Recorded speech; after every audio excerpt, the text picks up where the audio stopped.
注意看，救护车正10万火急地将病重患者送往医院，谁料男人骑着自行车慢悠悠地挡在路中央，救护车鸣笛，他也丝毫没有让路的意思。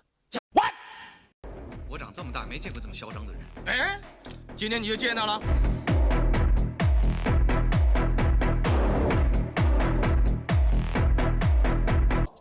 你禽兽啊！所以这个车，大家好厉害哦！塞车时间、堵车的时间，然后因为听到119的这个救护车，所以大家让出一条路，哎，好厉害哦！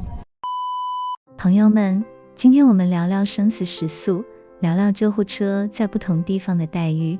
我们都知道，救护车的存在就是为了在关键时刻挽救生命。然而，在一些地方，救护车真的是生死时速，但在另一些地方，它却变成了生死堵车，病人等不到救护，反倒被堵在路上，活活耽误了黄金抢救时间。故事的一边是让人心寒的大陆现实。在中国大陆，你开车上路可能会发现一个奇景，救护车在路上跟乌龟赛跑，而最讽刺的是，旁边的私家车还赢了。救护车明明拉着警报，红灯闪烁，可私家车呢？该堵的堵，该抢的抢，该横冲直撞的横冲直撞，根本不把救护车当回事。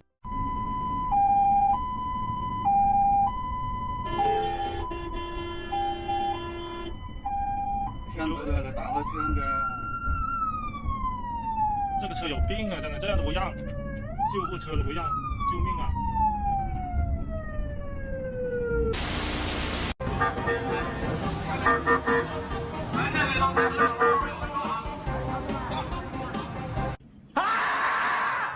有一次，我看到一个新闻，一个急救病人原本有希望获救，但因为救护车被堵了整整40分钟，最终抢救无效死亡。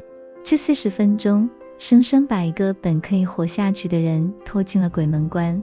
更离谱的是，堵在救护车前面的那些车，竟然一个个稳如泰山，硬是没人肯让个道。此前还有一位开着一辆500万劳斯莱斯的女子到北京妇产医院看病，见正常通道比较拥堵，就直接把车开进了救护车专用的应急通道。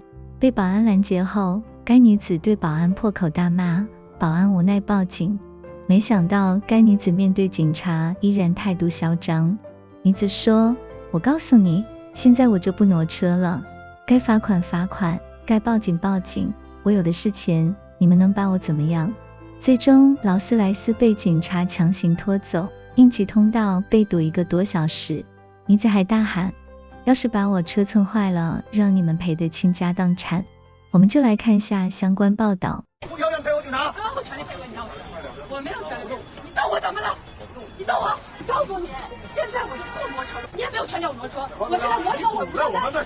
堵在我们的通道上了，明白吗？堵了，这是救护车通道，不行动了。该处罚处罚，该报警报警。女司机驾驶500多万的劳斯莱斯，不顾他人劝阻，强行将车停在医院应急通道，造成救护车无法出入，引起众怒。而当民警赶到，对方不但不收敛，更是嚣张到随便处罚。我负担得起，今天这车我就不挪了，你们能拿我怎样？事情发生在一家妇产医院。这天，一名打扮时髦的女子怀疑自己怀孕了，便驾驶一辆劳斯莱斯来医院准备做一下检查。因出发的晚了点，预约的是上午9点半，紧赶慢赶来到医院，本以为能赶上就诊，但没想到医院门口出入车辆却排起了长龙，这让女子大为不悦。之后便看到了的消防通道，想到自己开的劳斯莱斯，女子毫不犹豫地将车停了上去。就是这一停，造成了救护车出不来进不去。保安见状，赶忙上前提醒制止，结果女子不为所动。侮辱保安你的身份还管不了我。之后便试图离开，可面临消防通道被堵，如果真来了危重病人无法及时就医，后果将不堪设想。保安便再次上前提醒对方，结果惹得女子当场暴怒。告诉你，现在我就不挪车了，你也没有权叫我挪车。最终导致救护车被堵，持续鸣笛1个多小时。保安多次提醒又遭辱骂，只能选择了报警。而当民警赶到现场了解了事情经过，立马对女子做出了警告，如果不离开将面临相应处罚。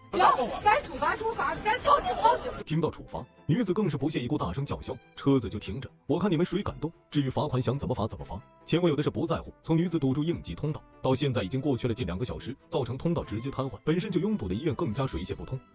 呸！恶心！更夸张的是，有些司机不仅不让路，甚至还跟救护车较劲，一边开车一边碎碎念，我凭什么让路？你又不是特权阶级。这种逻辑真的让人无语。难道你觉得救护车是在马路上巡逻炫耀的吗？难道你希望哪一天救护车里躺着的是你亲人？你再感受一下被堵在路上的绝望。而且在一些地方，救护车的车道甚至被各种外卖小哥、共享单车、违停车辆堵得死死的，抢救黄金时间一去不复返。讲真，外卖小哥送的是饭，救护车送的是命，难道外卖重要过人命？再来看医院门口的魔幻场面，本该为救护车流出的急救通道，往往停满了私家车，有些车主还美滋滋的在车里刷短视频，任凭救护车的警笛声在耳边嗡嗡作响，纹丝不动。这时候有人要问了，难道大陆司机都这么冷血？其实也不是，而是整个社会对生命的尊重意识太淡薄，在很多人的观念里，生命没那么值钱，规则更是摆设。而故事的另一边是让人感动的台湾现实。同样是华人社会，台湾对救护车的态度简直是天差地别。这里的司机只要听到救护车的声音，立刻像被施了魔法一样，条件反射式的让出一条生命通道。最近台湾上演了一幕令人瞠目结舌的生死时速，一辆救护车载着一名即将临盆的高龄孕妇紧急赶往医院。不巧的是，正值交通高峰，四周车流密集，眼看救护车就要被堵住。就在这千钧一发之际，惊人的一幕发生了。随着警笛声响起，前方50辆车竟像摩西分海般迅速向两侧避让，整条马路瞬间开出一条生命通道。整个过程不到5秒，救护车便顺利通过，仿佛电影大片中的镜头。这段视频在社交媒体上迅速爆红，网友们纷纷惊叹：这是真的吗？台湾人怎么能默契到这种程度？甚至连外国网友都忍不住感慨，在我们国家，救护车恐怕得堵上半小时。然而，这并不是台湾唯一的救人奇迹。就在不久前，一起惊心动魄的救援行动再次震撼全网。今年2月13日，台湾星光三越百货12楼突发重大气爆事故，造成4人死亡，36人受伤，现场一片混乱，人们惊慌失措，而其中一名满身是血的小女孩，情况尤为危急。就在这关键时刻，一位退休客运司机蔡先生挺身而出，他正准备掉头返程，忽然看到一位母亲抱着孩子站在路边，满脸焦急地四处求助。蔡先生二话不说，立即让母女2人上车，随后猛踩油门，一路狂飙，甚至闯红灯，只为争分夺秒。路上，他不停按喇叭，摇下车窗大喊：救人哦，不好意思，救人。看到这一幕，原本拥挤的车流迅速让开，甚至行人也纷纷停下脚步，主动避让。面对拥堵路段，蔡先生直接驶入公交专用道，全程无一人阻拦。原本需要14分钟的车程，他仅用4分钟便抵达医院，最终孩子因抢救及时，成功脱离危险。他妈妈就抱着女儿在救护车后面站着，在那边哭，然后我就打开窗户说，要不要我帮你们送，这样子我送你去医院，然后他们就说好，就立刻上车。刚转弯过来的时候就有行人了，我就跟他按喇叭说不好意思，我要救人。他那个行人也很客气，就让我了。然后沿路我就是能够超车我就超车，然后车多的时候我就走那个公车专用道，对。然后我沿路就开警示灯，有按喇叭。过路口的时候我摇下窗户，然后跟大家挥手致意一下，就是表示说有很紧急的事情这样子。然后大家也都蛮客气的，都有礼让我先过这样子，对。这些台湾救护车事件的爆红，不仅让全球网友惊叹，也让许多外国人开始关注台湾的交通文化，甚至连一向自诩守规矩的日本网友都表示震惊。我们已经很遵守交通规则了，但这种近乎零延迟的礼让速度，恐怕只有台湾能做到。那么，台湾人为何对救护车如此礼让？这并非政府强制要求，也不是某种刻意训练的行为，而是早已深入人心的交通文化。在台湾，人们对生命的尊重远远超过对规则的畏惧。在他们看来，救护车的警笛声不是普通的噪音，而是生命的呼唤，只要听见就要让。这不仅仅是一种交通习惯，更是一种社会温度的体现。或许这正是台湾能让全世界感动的原因。这样的画面在台湾不是特例，而是常态。这里的司机对生命的尊重已经深深地刻进了他们的日常行为中，甚至台湾小学生都知道，听到救护车就要让路，哪怕自己正在过马路，也会立刻停下。其实不仅台湾人，同为华人的香港人也同样表现出高素质的救护车礼让文化。这是数年前香港的画面，即使在如此拥挤的人海中，面对救护车，香港人仍上演了令人感动的摩西分海式礼让模式。